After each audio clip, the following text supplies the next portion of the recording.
The Model T hit the scene in 1908 and basically changed everything about how Americans got around. Before this, cars were expensive toys for wealthy people who could afford the $825 price tag and probably needed a chauffeur to drive the bloody thing. Henry Ford had a different idea. He wanted to build something simple and reliable that ordinary workers could actually buy. The trick wasn't inventing the car itself. Ford didn't do that, but figuring out how to make it cheap enough for regular people to own one. The real breakthrough was the assembly line. Ford didn't invent this concept either. He just perfected it. Before assembly lines, teams of skilled workers built each car individually, wandering around the vehicle and doing different tasks. This took ages and cost a fortune. Ford flipped the whole process. Instead of workers going to the car moved past the workers on a line. Each person did the same job over and over. This method slashed the assembly time from 12.5 hours down to under 6 hours. That efficiency meant Ford could drop the price. By 1912, it cost $575. By 1914, Ford controlled 48% of the entire automobile market.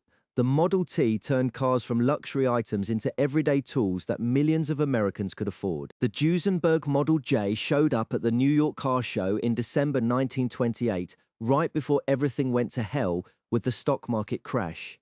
This was the car E.L. Cord wanted after he bought Duesenberg Motors in 1926. He told Fred Duesenberg to build something that could compete with Rolls-Royce and Mercedes-Benz and make every other luxury car look like a joke.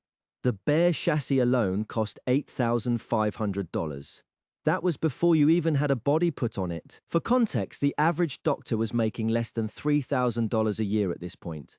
The Model J had a 420 cubic inch straight 8 engine.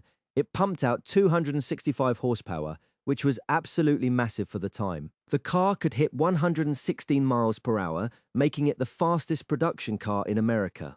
You got your choice of 2 wheelbases, either 142.5 inches or 153.5 inches. Both were longer than anything else on the road. The whole thing weighed close to 5,500 pounds, even on the short wheelbase. Only about 481 were ever made before Duesenberg went bankrupt in 1937. Around 370 of them still exist today, which is remarkable considering how many old cars got scrapped during World War II. The 1932 Ford V8 hit the market in March of 1932, right in the depths of the Great Depression, when most Americans were struggling just to put food on the table. What Ford did was take the V8 engine, which up until then was only found in expensive luxury cars, and stuff it into a light, affordable car that sold for around $500. The engine itself was a 221 cubic inch flathead V8 that pushed out 65 horsepower. That might not sound like much today, but compared to the 40 horsepower you got from the old Model A, it was a massive jump. This thing could hit 85 miles per hour and had what people back then called getaway, meaning it could accelerate quickly from a standstill. The key to making it cheap enough for mass production was casting the engine block as one solid piece of iron instead of bolting separate cylinders onto the crankcase like every other V8 at the time. Police departments loved it because it was fast and reliable for chasing down criminals. The problem was the criminals loved it for exactly the same reasons. Bank robbers like John Dillinger and the infamous duo Bonnie and Clyde made the Deuce their getaway car of choice. Either way, the car became legendary on both sides of the law. By 1940, the American military had a serious problem. The most capable vehicle for moving supplies across rough terrain wasn't a vehicle at all. It was a mule. When Germany started steamrolling through Europe and Japan was grabbing islands across the Pacific, it became painfully obvious that horses and mules wouldn't cut it in modern warfare. The US Army needed something quick, lightweight, and tough enough to handle any terrain without falling apart. 3 companies competed for the contract: Bantam, Ford, and Willys Overland. But Willys won with their quad prototype engineers, obsessed over every detail, shaving fractions of an inch off bolts and trimming body panels until they hit the Army's weight limit of 2,160 pounds. The result was the Willys MB, powered by a 2.2-litre engine making 60 horsepower, paired with a 3-speed manual and 4-wheel drive. Each one cost $738.74. Over 600,000 were built between 1940 and 1945, making it the first mass-produced four-wheel drive vehicle in history. General Eisenhower called it one of 5 pieces of equipment most vital to winning the war in Europe, whilst General Marshall went further, calling it America's greatest contribution to modern warfare. After the war ended, Willys adapted the design into the CJ2A, the first mass-produced civilian vehicle with four-wheel drive, and that's what kicked off the entire SUV market we know today. The Chevrolet Bel Air came along in 1950 and spent the next 3 decades as one of America's most recognizable cars. But it was really the 1950s models that captured something special. This was peak post-war optimism, and the Bel Air looked like it had been designed to celebrate exactly that. Chrome everywhere, bright two-tone paint schemes in colors like turquoise and flamingo. And by 1957, those dramatic tail fins that looked like something off a jet aircraft. The thing is, despite the upmarket name, this was actually an affordable car for ordinary Americans. You could get a Bel Air without breaking the bank, but you looked like you were driving something expensive. The 1955 model brought in Chevy's new small-block V8 engine, which suddenly gave regular families real performance. The Bel Air represented what people in that era thought the future looked like: shiny, fast and excessive in the best possible way. It was automotive optimism made metal. A car that said America had won the war and now it was time to enjoy the spoils with wraparound windscreens and enough chrome to blind oncoming traffic. The Ford Mustang launched on April 17, 1964, and it changed American car culture overnight. Lee Iacocca, Ford's assistant general manager, pushed this project through in just 18 months from concept to production. The idea was simple: build a sporty car that young Americans could actually afford. Ford based it on the existing Falcon chassis to keep development costs down, which was clever because it meant they could sell the car for under $2,500. The design was distinctive with its long hood and short rear deck, what became known as pony car proportions. Ford expected to sell 100,000 Mustangs in the first year. They sold 22,000 on day one. Within 18 months, they'd moved 1 million units. This made it the most successful vehicle launch since the 1927 Model A. What made the Mustang work was that it understood what young buyers wanted, something that looked fast and rebellious without costing a fortune. You could get it with a basic 4-cylinder engine or upgrade to a V8 for actual performance. The car became shorthand for American freedom and independence, that open road mythology the 60s were built on. Over 10 million have been sold since, making it the longest produced Ford nameplate still in production. In 1917, if you wanted a proper sports car, you were looking at British roadsters that leaked oil or Italian exotics that cost more than a house. Then Datsun showed up with the 240Z and changed everything. This was Japan's answer to the Jaguar E-Type, but without the temperamental electrics or the eye-watering price tag. It had that classic long bonnet, short rear-end look that made European sports cars so desirable, paired with something those European machines often lacked: actual reliability. Under that sculpted bonnet sat a 2.4-litre straight 6-engine producing around 150 horsepower, fed by twin Hitachi carburetors. The car weighed roughly 2,400 pounds, which meant that modest power figure translated into genuinely quick performance. You got independent suspension all-round, rack and pinion steering, and a proper manual gearbox, all the mechanical bits a sports car should have. The genius was in the execution, though. Whilst British sports cars of the era were charming but flawed, the Z just worked.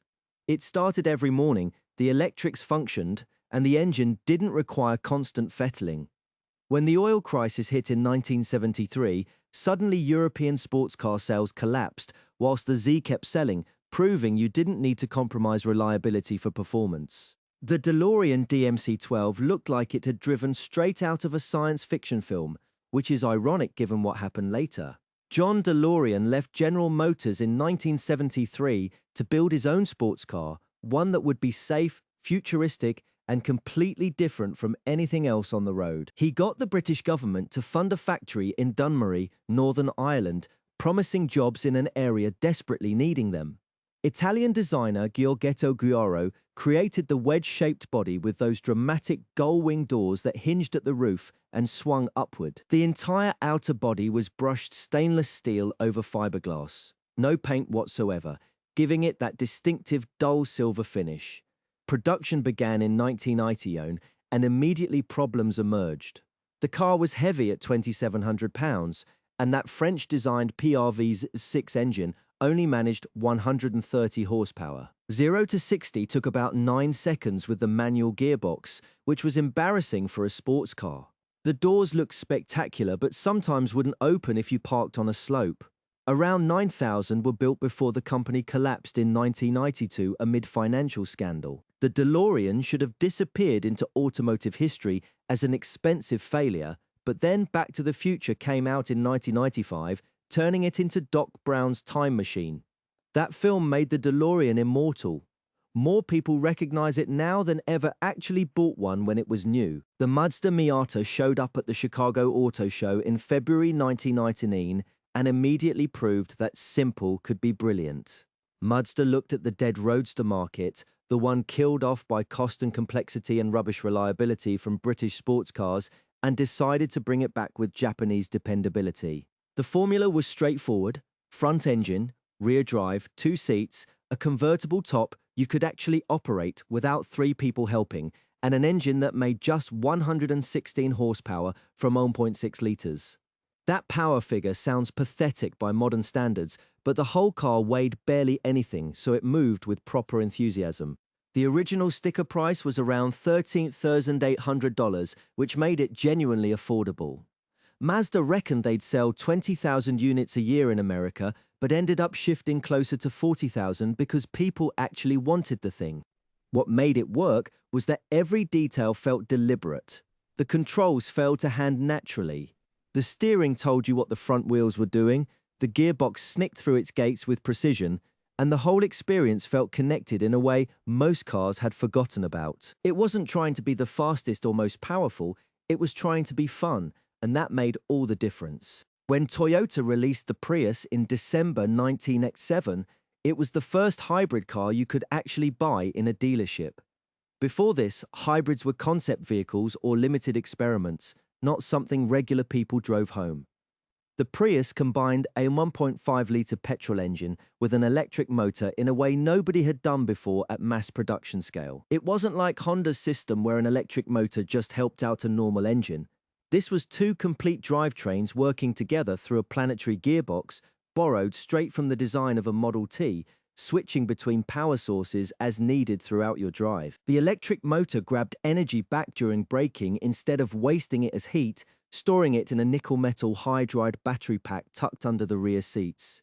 It was slow, taking 13 seconds to reach 60 miles per hour in early tests, but that wasn't the point. The point was fuel efficiency that petrol engines alone couldn't touch. The second generation arrived in 2004 with that distinctive hatchback shape everyone recognizes now, and suddenly Hollywood types like Leonardo DiCaprio wanted to be seen in one. It became a fashion statement for environmental consciousness. By 2017, Toyota had sold over 6 million of them worldwide. The Prius proved that alternative powertrains weren't just science projects anymore, they were viable products that customers would actually choose. When Tesla started delivering the Model S in 2012, most people still thought electric cars were basically golf carts with doors. Small things, slow things, boring things. This one changed all that overnight. Tesla took a completely different approach by building a proper luxury sedan that just happened to be electric, instead of building an electric car and hoping someone would buy it. The Model S had proper range, somewhere around 265 miles on the early versions, which was unheard of at the time. It was also genuinely fast, hitting 60 miles per hour in about 4 seconds, quicker than most sports cars back then. But here's what really set it apart. Tesla built this massive network of supercharger stations so you could actually drive the thing across the country without ending up stranded. They also bypassed traditional car dealers completely and sold directly to customers, which had dealerships absolutely furious.